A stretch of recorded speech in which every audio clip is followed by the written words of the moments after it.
बिस्मिल्लाहिर्रहमानिर्रहीम, अस्सलाम वालेकुम नाज़रीन। आप यूट्यूब चैनल देख रहे हैं, मैं इमरान खान हूँ। सबसे पहले वीलॉग में आपको मैं एक तस्वीर दिखाता हूँ। ये मैंने एक स्क्रीनशॉट रखा हुआ है और ये जो स्क्रीनशॉट है ये नवाज शरीफ साहब का है। नवाज शरीफ साहब ने एक स्टेटमेंट दिया था और ये स्टेटमेंट मियाँ साहब ने दिया था 2018 में, जब पाकिस्तान तहरीक इंसाफ की हुकूमत बनी थी। अब ये स्टेटमेंट मियाँ साहब ने जब दिया 2018 में, तो मियाँ साहब के दिमाग में भी नहीं होगा कि ये मियाँ साहब पे ही इतना सादिक आ जाएगा। जियो न्यूज़ उर्दू ने इसको छापा था। ये आपके सामने इसकी तस्वीर आ गई है और जियो न्यूज़ उर्दू ने इसको छापा 28/5/2018 को। और अन्ना वंडे रेड़ियाँ मुड़ मुड़ अपने आनू, ये एक पंजाबी की मिसाल है कि अंधा जब भी रेवड़ियाँ बांटता है तो बार बार अपनों को ही देता है। यानी ये बड़ा सियाना होता है, अंधा देता अपने लोगों को है, बाहर नहीं बांटता। तो ये मिसाल उस वक्त दी जाती है जब कोई आदमी, जब भी कोई चीज़ बांटने की बारी आती है या कोई चीज़ देने की बारी आती है, तो कोशिश करता है कि सब कुछ उसके अपने घर में रह जाए और कोशिश करता है वो सब कुछ उसके अपने लोगों को मिल जाए। वो बाहर किसी की परवाह नहीं करता। इसको कहते हैं खुद गर्जी। यानी ये मिसाल तब दी जाती है जब कोई शख्स खुद गर्ज हो जाता है। तो मियाँ साहब की ये मेरे सामने स्क्रीनशॉट आया, जियो के ऊपर उनका ये बयान चला था 2018 में, तो ये मेरे सामने आया। तो मैं आपको एक और ख़बर पढ़ के सुनाता हूँ, ज़रा ये देखिए और फिर देखिए मियाँ साहब ने कितनी प्यारी बात की है। ये मरियम औरंगज़ेब साहिबा का एक स्टेटमेंट है जो उन्होंने भी जारी किया अपनी पार्टी की तर्जुमान की हैसियत से। लिखती हैं कि पाकिस्तान मुस्लिम लीग नून के कायद जनाब मोहम्मद नवाज शरीफ ने वज़ीर आज़म इस्लामी जमहूरिया पाकिस्तान के ओहदे के लिए जनाब मोहम्मद शहबाज शरीफ को नामज़द कर दिया है। शहबाज शरीफ कौन है? नवाज शरीफ का छोटा भाई, यानी नवाज शरीफ का अपना। जबकि वज़ीर आला पंजाब के ओहदे के लिए मोहतरमा मरियम नवाज शरीफ को नामज़द कर दिया है। मरियम नवाज शरीफ कौन है? नवाज शरीफ की अपनी बेटी। जनाब मोहम्मद नवाज शरीफ ने पाकिस्तान के अवाम और सियासी ताउन फराहम करने वाली तमाम सियासी जमातों और उनके कायदीन का शुक्रिया अदा करते हुए अपने इस पुख्ता यकीन का इजहार किया है कि इन फैसलों के नतीजे में पाकिस्तान माशी ख़तरात, अवाम महंगाई से निजात पाएंगे। शहबाज शरीफ साहब ने इसके ऊपर रिस्पॉन्ड भी किया, ज़रा उनका भी रिस्पॉन्ड सुन लेते हैं। यानी जब शहबाज शरीफ साहब को नॉमिनेट किया गया तो पीपल्स पार्टी ने उनको सपोर्ट का ऐलान किया। वो जो सपोर्ट है, ये एक तस्वीर भी मैं आपको दिखाऊंगा अभी, लेकिन पहले मियाँ साहब की ट्वीट का तो मज़ा ले लें आप, जो जियो वाली है। यानी मियाँ साहब ने जो भी चपेट मारी है ना आज तक, वो वापस मियाँ साहब के अपने गाल पर आके लगी है। मैं तो ये देख रहा हूँ, जब भी मियाँ साहब ने किसी के लिए गड़ा खोदा है ना, मियाँ साहब अल्लाह के हुक्म से खुद जाके उसमें हमेशा गिरे हैं।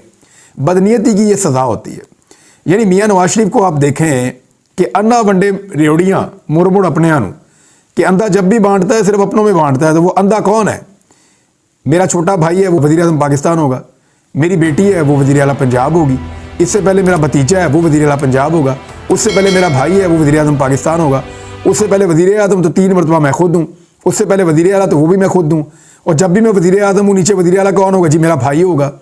उससे बाद इसहाक डार, यानी वज़ीर ख़जाना जी मेरा समधी होगा इसहाक डार। जी फ़लाँ वज़ारत जी वो मेरा रिश्तेदार है, आबिद शेरली, उसको देनी है। वो फ़लाँ वज़ारत जी वो बिलाल यासीन मेरा रिश्तेदार है, उसको देनी है। वो फ़लाँ वो मोहसिन है जी मेरा रिश्तेदार है, उसको देनी है। यानी नवाज शरीफ ने अपने आधे दर्जन से ज़्यादा जो रिश्तेदार हैं उनको नवाजा हुआ होता था। तो क्या कहते हैं? अन्ना वंडे रेड़ियाँ मुड़ मुड़ अपने आनू। ये मियाँ नवाज शरीफ ने बड़ी प्यारी मिसाल याद दिलाई। और अगर आप गूगल पे जाके खोलेंगे ना, अन्ना वंडे रेड़ियाँ मुड़ मुड़ अपने आनू, तो आपको नवाज शरीफ का ये वाला ट्वीट खुल के मिल जाएगा। कितनी मज़ेदार बात है। तो नवाज शरीफ साहब वो अन्ना है जो अपनों में ही बांट रहा है और अपने घर से बाहर से कुछ दिखाई नहीं देता। वैसे डूब मरने का मुकाम है उन बेचारे मुस्लिम लीगियों के लिए जिन्होंने अपनी जूतियां घस दी, जिन्होंने मेहनत कर करके बेचारों के सर गंजे हो गए, जिन्होंने नवाज शरीफ के लिए जेलें काटी, अपनी जमात के लिए उन्होंने सख्तियां बर्दाश्त की, जिन लोगों ने बड़ी मेहनत की और आज भी ना उन्हें पार्टी का कोई ओहदा मिलता है और ना उन्हें कोई बड़ा ओहदा मिलता है हुकूमत के अंदर। वो बेचारे छोटी मोटी वजारतें ही निबेड़ते रहते हैं। और जो बंदा ज़रा सी हैंकी बैंकी करता है उसके साथ शेख रोहेल असगर वाला या साद रफीक वाला सलूक कर दिया जाता है। अब आप गौर कीजिए कि मरियम नवाज होगी वज़ीर आला पंजाब, यानी इतने बड़े सूबे के साथ इतना बड़ा मजाक कि एक ऐसी खातून जिसने कभी कोई चीज़ नहीं चलाई, एक ऐसी खातून जिसने अपने बाप की सियासत को डबो कर रख दिया। आज हालत ये है कि PMLN, अगर आप जेन्युइन सीटें उनकी देखें तो वो 25 सीटों से ऊपर जीते नहीं हैं। 40 सीटें उनको छीन कर दी गई हैं एक दूसरी पॉलिटिकल पार्टी की। पाकिस्तान तहरीक इंसाफ की 40 से ज़्यादा सीटें PMLN को छीन कर दी गई हैं। ये हालत किसने की? ये हालत मरीम नवाज़ ने की। और मरीम नवाज़ का वो स्टेटमेंट तो आपको याद ही है। स्टेटमेंट आपको पहले सुना देता हूँ, ज़रा थोड़ा सा आप सुने ज़रा।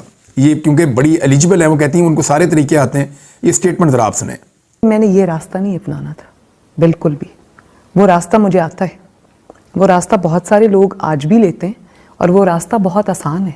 उसमें सिर्फ आपको हाथ जोड़ने पड़ते हैं, उसमें सिर्फ आपको अपनी सेल्फ रिस्पेक्ट कुर्बान करनी पड़ती है, उसमें सिर्फ आपको जूते साफ करने पड़ते हैं और वो आसान रास्ता है।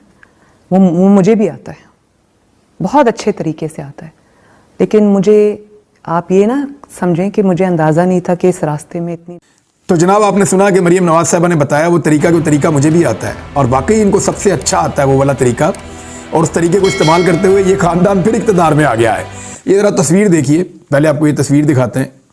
इसमें ये शहबाज शरीफ साहब बैठे हैं सेंटर में, उनके साथ बैठे हुए हैं अल्लाह ताला सेहत अता फरमाए चौधरी शुजात हुसैन, साथ आसिफ अली जरदारी, उनके साथ खालिद मकबूल सिद्दीकी, दूसरी जानिब चेयरमैन सेनेट जो है सादिक संजरानी, उनके साथ अलीम खान जो काफ़ी रंजीदा नज़र आ रहे हैं। उसकी वजह यह है कि अलीम खान को लगता था वो वज़ीर आला पंजाब बन जाएंगे, उनका कोई दाव लग जाएगा। वैसे अलीम खान निजी महफिलों में कहते फिरते थे कि मेरे साथ बड़ा वादा है और 40 सीटें हमारी जमात को मिलेंगी। 40 सीटें तो दरकुनार, उनकी अपनी सीट जो उनको मिली है वो भी मुश्किल में है। पीछे ओन चौधरी खड़ा है, उनको सलमान अकरम राजा साहब ने जफ्फा डाला हुआ है और मुझे लगता है वो अपनी सीट छीन लेंगे, जितनी बड़ी धांधली उसके लिए की गई है। जहांगीर तरीन जो है वो इनकी पार्टी के सरबराह, वो एक दिन पहले सियासत से अलग हो गए हैं रेजिग्नेशन देने के बाद। ये तो इनकी पार्टी की हालत है, यानी सारा कुछ कर भी लिया, सारी मेहनत भी कर ली और फ़ायदा भी कोई नहीं हुआ, यानी खाया पिया कुछ नहीं, गिलास तोड़ा बारह आना। ये इनकी सूरत हाल हुई। मिसालें आज मुझे बहुत याद आ रही क्योंकि मियाँ साहब की मिसाल से मैंने इसको शुरू किया था वीलॉग को। तो अब जनाब पीपल्स पार्टी ने जो पैंतरा खेला है PMLN के साथ, वो मैं आपको बता देता हूँ। पीपल्स पार्टी ने यह स्टेटमेंट दिया है कि वज़ीर आज़म के उम्मीदवार के तौर पे नून लीग की हमायत का हम ऐलान करते हैं और हम वफाकी हुकूमत का हिस्सा नहीं बनेंगे। अब जो खबरें आ रही हैं उसके मुताबिक अब तक उनकी कन्फर्मेशन नहीं है, लेकिन आसिफ अली जरदारी के लिए पाकिस्तान पीपल्स पार्टी सदर पाकिस्तान का ओहदा लेना चाहती है, जबकि सादिक संजरानी की जगह पे वो चाहते हैं कि चेयरमैन सेनेट भी उनका अपना हो, और इसके अलावा वो चाहते हैं कि स्पीकर कौमी असम्बली भी पाकिस्तान पीपल्स पार्टी का हो। अब ये चीज़ें अगर वो ले लेते हैं और वजारतें नहीं लेते तो फिर समझें वो हुकूमत में है। उसकी वजह क्या है? जब चाहेंगे तहरीक अदम एतमाद शहबाज शरीफ फारग, जब चाहेंगे कोई भी बिल कोई भी चीज़ उसको रोक सकते हैं, स्पीकर उनका अपना है, सदर पाकिस्तान उनका अपना है, नोटिफिकेशन जारी कर सकते हैं, चीज़ों को रोक सकते हैं और सदर के ओहदे का इस्तेमाल कर सकते हैं, सदर उनका अपना है। और इसके अलावा अगर वो चेयरमैन सेनेट भी अपना बना लेते हैं तो सेनेट के ज़रिए से वो बहुत अहम बिलों को कंट्रोल कर सकते हैं। तो पीपल्स पार्टी अपना कंट्रोल हासिल करने के बाद शहबाज शरीफ को अपने लिए एक कठपुतली बना देगी और शहबाज शरीफ उनकी उंगलियों पर नाचने पर, वैसे शहबाज शरीफ को आदत भी है, मुश्किल भी कोई नहीं होगी, वो शुरू से किसी ना किसी उंगल के ऊपर नाच ही रहे होते हैं। तो शहबाज शरीफ साहब जरदारी साहब की उंगल पर नाचना शुरू हो जाएंगे, ऐसा दिखाई देता है। बहरहाल पीपल्स पार्टी ने कहा जी कि हम बैठेंगे ज़रूर और वोट ज़रूर देंगे PMLN को वज़ीर आज़म बनाने के लिए, लेकिन हम उनकी हुकूमत का हिस्सा नहीं बनेंगे। यानी वो अपनी हुकूमत का इनका हिस्सा नहीं बनना चाह रहे, लेकिन बड़े ओहदे भी ले रहे हैं और उसके अलावा सिंध के अंदर अपनी हुकूमत वो बना रहे हैं, बलूचिस्तान में अपनी हुकूमत वो बना रहे हैं। तो PMLN को बहुत बुरी तरह फंसा के, बांध के हुकूमत में धकेल दिया है पाकिस्तान पीपल्स पार्टी ने। देखिए होना भी यही चाहिए था। जो गंद मारा ना शहबाज शरीफ ने अप्रैल 2022 के बाद से लेके अब तक, शहबाज शरीफ ने, नवाज शरीफ ने जो गंद मारा है ना इस मुल्क के साथ, यानी जो इकॉनमी की हालत की इन्होंने, जो गरीब आदमी का हाल कर दिया इन्होंने, जो महंगाई को ये 40% तक लेकर चले गए, डॉलर की कीमत, पेट्रोल की कीमत, महंगाई, हर चीज़ की कीमत दुगनी तिगनी इन्होंने कर दी है। तो इन दोनों भाइयों ने जो पाकिस्तान की हालत की है ना, जो बीज बोया इन्होंने कांटों का, अब फसल भी ये खुद ही काटें। यानी जो भी है हुकूमत में आएगा ना वो आवाम से गंदी गालियाँ ही सुनेगा। उसकी वजह यह है कि अगले चंद महीनों में जो होने लगा है ना, मैं अभी कहूँगा तो फिर मुझे फिर गायब कर दिया जाएगा, मैं अभी कहूँगा तो फिर कोई नया पंगा पड़ जाएगा। लिहाजा मेरे ख्याल में वो टाइम आने दे, मैं आपको ये वीलॉग निकाल के सुनाऊंगा जो इकॉनमी के साथ इन्होंने घिरौना मजाक किया है। आने वाले दिनों में इनको हाथों से लगाई हुई गिरें इनको दांतों से खोलनी पड़ेंगी, ये इनकी हालत होगी। और इमरान खान साहब कोशिश तो करेंगे कि उनको उनकी सीटें मिल जाएं, कोशिश करेंगे कि वो इक़्तिदार में आ जाएं, लेकिन उनको आने नहीं दिया जाएगा। रियासत शायद ये तय कर चुकी है कि इन्हीं को मुसल्लत करना है कौम के ऊपर, तो करना है मुसल्लत। ये मजाक भी कौम देख लेगी। यानी शहबाज शरीफ जैसे आदमी को, एक कठपुतली को दोबारा मुसल्लत करना, आप देखिएगा इकॉनमी के साथ और मुल्क के साथ किस किस्म का खिलवाड़ होगा। अब शहबाज शरीफ साहब को बनाया जा रहा है जनाब वज़ीर आज़म, और पीपल्स पार्टी दे रही है उनको गैर मशरूत सपोर्ट। वज़ीर आज़म वो है, वज़ीर आला पंजाब मरियम नवाज शरीफ। अब आप पंजाब के अंदर देखेंगे बदले कैसे लिए जाते हैं, आप देखेंगे पंजाब के अंदर नफरत की सियासत कैसे की जाती है। क्योंकि मरियम नवाज के हवाले से आपको आइडिया है कि जब जब राणा सनाउल्लाह ने जुल्म और ज़्यादती की तो मरियम नवाज ने उसको एंजॉय किया। जब अरशद शरीफ की डेड बॉडी कतर के एयरपोर्ट पे पड़ी थी तो मरियम नवाज ने उसका मजाक उड़ाया। अब मरियम नवाज जितनी संगदिल है, जिस किस्म का इसका रवैया है और जिस किस्म की मरियम नवाज को बदले की सियासत आती है, आप देखेंगे आने वाले दिनों में कि अच्छा खासा तमाशा मरियम नवाज लगाएंगी। लेकिन वो तमाशा हम भी देखेंगे, और जितना तमाशा देखने वाले वो देखेंगे। मेरे ख्याल में अगर ये कर ही दिया है और रियासत ने ये फैसला कर लिया है कि मरियम नवाज को पंजाब के सबसे बड़े सूबे के ऊपर मुसल्लत करना है, तो मेरे ख्याल में इमरान खान साहब को भी ये तमाशा पूरा कर देना चाहिए। उन्हें चाहिए कि जेल में बैठी हुई सनम जावेद को मखसूस नशिस्त पर MPA बनाएं और उन्हें मरियम नवाज का अपोजिशन लीडर मुकर्रर करें, ताकि मरियम नवाज को भी मज़ा आए कि अपोजिशन होती कैसी है। मेरे ख्याल में उससे ज़्यादा टफ टाइम शायद कोई ना दे पाए। अगर किसी मर्द को बनाएंगे तो उसको बहुत चीज़ों का लिहाज करना पड़ेगा, लेकिन अगर सनम जावेद को बनाएंगे तो जिन हालात से गुजर कर वो आ रही हैं और जो चीज़ें उन्होंने देखी हैं और जिस किस्म का उनका एक स्ट्रॉन्ग मौक़िफ़ है, तो सनम जावेद ये कर सकती है कि मरियम नवाज को बहुत टफ टाइम दे असेंबली के अंदर। तो इमरान खान साहब को ये मशवरा मेरी तरफ से तो यही है कि सनम जावेद को जो है वो बना दें और फिर देखें मरियम नवाज का तमाशा, और फिर आप देखें कि जो मरियम नवाज करेगी उसको उसका डबल जवाब वहाँ से मिल सकता है। ये सारा जो पाकिस्तान में आज एक क्यास है ना, धांधली के बाद आलमी मीडिया को नज़र आ रही है पाकिस्तान में धांधली हो रही है, और बहुत टकाकर हुई है, बहुत टकाकर धांधली हुई पाकिस्तान में, आलमी मीडिया को नज़र आ रहा है। अमेरिका का स्टेटमेंट आ गया, ये आप देख लें। हालांकि अमेरिका का पाकिस्तान के अंदर इतना इंटरेस्ट होना नहीं चाहिए, लेकिन धांधली इतनी ज़्यादा हुई है कि वो बेचारे अब कह रहे हैं, ये मैं आपको स्टेटमेंट उनका दे देता हूँ। अमरीकी महकमा खारजा के तर्जुमान मैथ्यू मिलर ने मीडिया ब्रीफिंग में कहा कि इंतखाबात में धांधली के दावों की तहकीकात के लिए पाकिस्तान का कानूनी निज़ाम पहला और दुरुस्त कदम होगा। यही इकदाम करना चाहते हैं और अगर ज़रूरत पड़े तो मज़ीद तहकीकात होनी चाहिए। तर्जुमान का कहना था, इलेक्शन में धांधली के दावों की मुकम्मल तहकीकात देखना चाहते हैं और इसका जायज़ा लेते रहेंगे। इस हुकूमत के साथ मिलकर काम करेंगे जिसे पाकिस्तानी अवाम ने मुंतखब किया है। अवाम ने जिसे मुंतखब किया वो तो पता नहीं कहाँ चले गए, और जिनको अवाम ने रिजेक्ट किया उनको ज़बरदस्ती जितवाया गया। उन्होंने कहा, बेज़ाब्तियों की तहकीकात देखना चाहते हैं, ताहम हम जमहूरी अमल का एहतराम करते हैं, कानून की हुक्मरानी, आइन का एहतराम, आज़ादी सहाफ़त, मुतहर्रिक सिविल सोसाइटी के एहतराम पर जोर देते हैं। आज़ादी सहाफ़त यहाँ तक है कि आरिफ हमीद भट्टी साहब का प्रोग्राम भी वो 2 दिन से नज़र नहीं आ रहे, और आज मेरी उनसे मुलाकात हुई है, वो काफ़ी परेशान और घबराए हुए थे और वो कुछ थ्रेट्स महसूस कर रहे थे, और मैंने उनसे बात की तो वो काफ़ी परेशान थे। वैसे वो डटने वाले आदमी हैं और पीछे हटने वाले आदमी नहीं हैं, लेकिन फिर भी आरिफ हमीद भट्टी साहब मुश्किल में दिखाई दिए मुझे आज। अमरीकी महकमा खारजा के तर्जुमान का मज़ीद कहना था कि इंतखाबात से मुताल्लिक़ पुरतशद्दुद वाक़यात, इंटरनेट और मोबाइल सर्विस पर पाबंदियों की मज़म्मत करते हैं। इन इक़दामात ने इंतखाबी अमल को मुतासिर किया है। अब जनाब ये बात की है अमेरिका ने, ये अमेरिकन स्टेटमेंट है।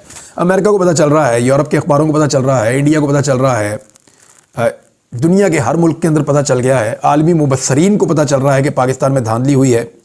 अगर नहीं पता चल रहा तो काजी फ़ायद ईसा साहब को नहीं पता चल रहा। काजी फ़ायद ईसा साहब को चंद लोगों की शिकायत पर यह तो पता चल गया था कि तहरीक इंसाफ के इलेक्शन ठीक नहीं हुए, लेकिन करोड़ों पाकिस्तानियों की शिकायत पर काजी फ़ायद ईसा साहब को यह पता नहीं चला कि पाकिस्तान के इलेक्शन ठीक नहीं हुए।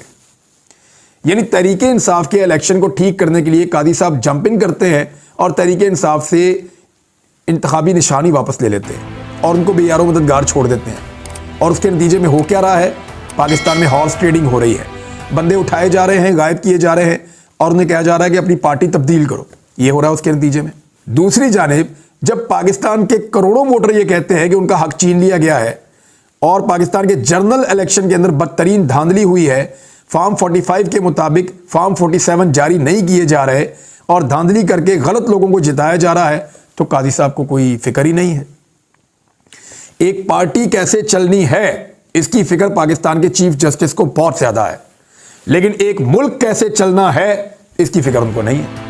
यानी मेरा एनालिसिस तो यह है कि काजी फायद ईसा ने जितनी दिलचस्पी दिखाई है मुअज़्ज़िज़ चीफ जस्टिस साहब ने पाकिस्तान तहरीक इंसाफ के अंदरूनी इंतखाबात के अंदर, उससे आधी भी वो अगर दिखा दें पाकिस्तान के इंतखाबात के अंदर कि जहां पे धांधली नहीं धांधला हो गया है, तो मेरे ख्याल में ये सारा केओस, ये सारा तज़ब्ज़ुब, ये सारी बेचैनी और ये सारा बुहरान ख़त्म हो सकता है।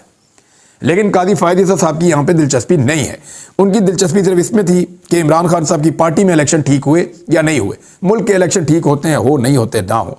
इमरान खान साहब का एक ताज़ा स्टेटमेंट आया है, वो भी मैं आपके सामने रख देता हूँ। इमरान खान साहब ने अपनी फैमिली के ज़रिए से एक स्टेटमेंट दिया है और जेल से एक पैगाम भिजवाया है। पाकिस्तान तहरीक इंसाफ को बिल्कुल वाज़ेह और दो टोक अंदाज में 2/3 अक्सरियत सौंपने पर मैं पाकिस्तान के अवाम का शुक्रिया अदा करना चाहता हूँ।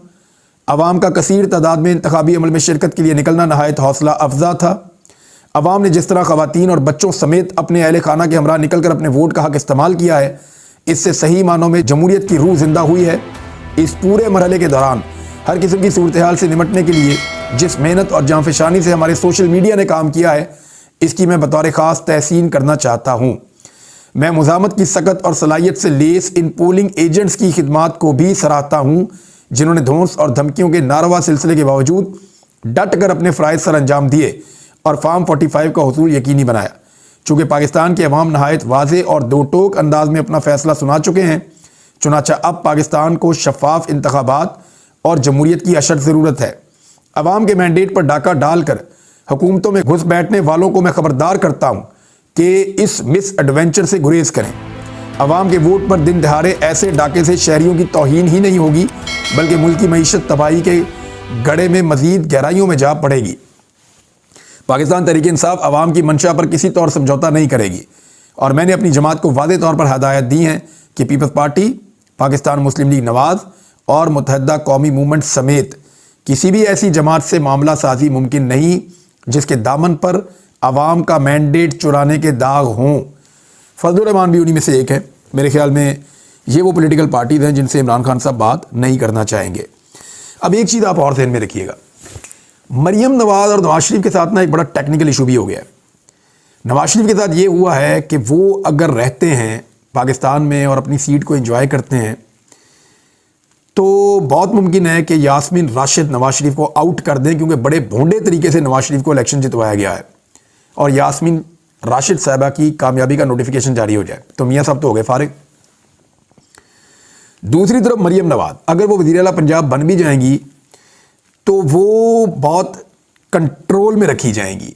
यानी मरियम नवाज उंगलियों के ऊपर नाचेंगी। उसकी वजह खातून है ये कहना नहीं चाहिए, लेकिन मरियम नवाज को कंट्रोल किया जा सकेगा बड़े आराम से, चलें ये कह देते हैं। या मरियम नवाज को बहुत आसानी के साथ जो है वो जहाँ चाहे मोड़ा जा सकता है, कठपुतली की तरह कंट्रोल किया जा सकता है। उसकी वजह यह है कि मरियम नवाज के सर पे भी एक तलवार लटक रही है, वो है महर शराफत अली। इसके पास सारे सबूत मौजूद हैं कि मरियम नवाज धोखे से और बेईमानी से MPA बनी है और एक ही सीट है MP की मरियम नवाज के पास, इसके अलावा ऑप्शन भी कोई नहीं है। तो जिस वक्त मरियम नवाज साहिबा ने कोई हैंकी भैंकी की, वो कर नहीं पाएंगी, वैसे करेंगी भी नहीं। उनको वो तरीका आता है, वो मैंने आपको वीडियो सुनाई ना अभी कि उन्हें वो तरीका आता है, बस उसके अंदर आपको क्या करना पड़ता है वो उन्होंने खुद ही बताया। बहरहाल मरियम नवाज को वो वाला तरीका आता है, तो इसके बावजूद अगर वो कोई हैंकी मैंकी करेंगी या अपनी लिमिट क्रॉस करने की कोशिश करेंगी, तो फिर महर शराफत को इंसाफ फराहम कर दिया जाएगा और जब उसे इंसाफ फराहम करेगा तो मरियम नवाज MPA नहीं रहेगी और फिर एक नया कायदे ऐवान चुनना पड़ेगा। तो जनाब ये है सूरत हाल अब तक की। इमरान खान साहब की पार्टी जो है वो गालिबन अल्लामा राजा नासिर साहब की जो जमात है MWM, उसके अंदर दम होने जा रही है, ताकि उनके जो लोग जिनको इधर उधर खरीदो फरोख्त की जा रही है उससे बचा जा सके। और MWM इमरान खान की अपनी जमात है। सरबराह वहादतुल मुस्लिमीन ने ये कहा, अल्लामा राजा नासिर अब्बास साहब ने कहा कि मजलिस वहादतुल मुस्लिमीन इमरान खान की अपनी जमात है, वो जो फैसला करना चाहें इसके हवाले से हम इसे बिला मशरूत और मिनोअन तस्लीम करेंगे। उन्होंने कहा हमारा रोज़ अव्वल से मौक़िफ़ रहा है कि किसी जमात पर बोझ नहीं बनते हम, किसी जमात पर बल्कि मुश्किल वक्त में बावफा दोस्त बनकर साथ निभाते हैं। फिर उन्होंने एक और उनका ट्वीट भी गर्दिश कर रहा है, जिस ट्वीट के अंदर उन्होंने ये कहा कि पाकिस्तान तहरीक इंसाफ के हमायत याफ्ता कामयाब अरकान असम्बली की मजलिस वहादतुल मुस्लिमीन में शमूलियत के फ़ैसले पर खुशामदीद कहते हैं। मजलिस वहादतुल मुस्लिमीन इमरान खान की अपनी जमात है और वो इस जमात के हवाले से जो चाहे फैसला कर सकते हैं। यानी अब वो शायद उनको लग रहा है या ये फैसला हो चुका है कुछ हद तक कि इस जमात को इस्तेमाल किया जाएगा, पहले इसके अंदर अपने लोग भरे जाएंगे, फिर मखसूस नशिस्तें हासिल की जाएंगी और वक्त आने पर पाकिस्तान तहरीक इंसाफ जब वापस एक बतौर सियासी जमात रिवाइव हो जाएगी तो इसके अंदर ये जमात शायद उस पर दम हो जाएगी। बहरहाल ये अभी सूरत हाल है, पल पल बदल रही है, नई चीज़ें भी आ रही हैं, आपके साथ हम शेयर करते जाएंगे। लेकिन अन्ना वंडे रेड़ियाँ मुड़ मुड़ अपने आनू। जहाँ भी आपको कोई साथी मिले ऐसा जो मियाँ नवाज शरीफ साहब के हवाले से कोई अच्छी बात आपको सुनाए, तो आपने कहना है कि मियाँ साहब ने जो सबसे अच्छी बात की आज तक वो ये की है कि अन्ना वंडे रेड़ियाँ मुड़ मुड़ अपने आनू। और अन्ना कौन है आप सब अच्छी तरह जानते हैं। अब तक के लिए इतने, अपना ख्याल रखिएगा अपने इस चैनल का भी। अल्लाह हाफिज़।